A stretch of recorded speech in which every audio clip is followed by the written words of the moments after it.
Hello guys, మనమైతే ఇప్పుడైతే Godavari river దగ్గరికి అయితే వెళ్తున్నాం. చలో ఇప్పుడైతే మనమైతే గోదావరి దగ్గర వచ్చేసాం. ఇక్కడైతే పసుపుల పంటలు ఉన్నాయి.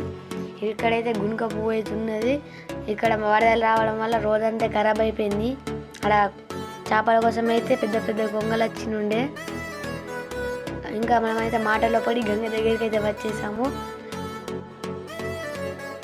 ఇక్కడ చూడండి, మొత్తం నర్సరీ అనేది ఖరాబ్ అయిపోయింది వరదల కారణంగా. అక్కడైతే ఒక దేవాలయం ఉన్నది, అక్కడికైతే వెళ్దాం. దేవాలయానికి గోడలన్నీ ఊసిపోయినాయి వరదల కారణంగా. దేవుడు మాత్రం చెక్కు చెదరకుండా ఉన్నాయి. అక్కడైతే పడేసి సామాన్ అక్కడికి వెళ్ళినామని మొక్కేసాము.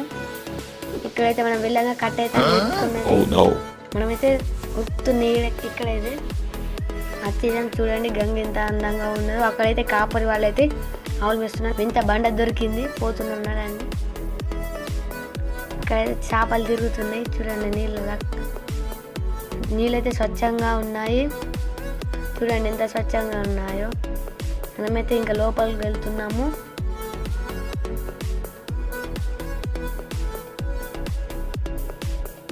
చూడండి, నాకైతే ఆనందం తట్టుకోలేకపోతున్నాను. అక్కడైతే జిమ్మలు వాడుతున్నాడు ఒక అతను. చూడండి ఎంత వేగంగా వాడుతున్నాయో. చూడండి అంత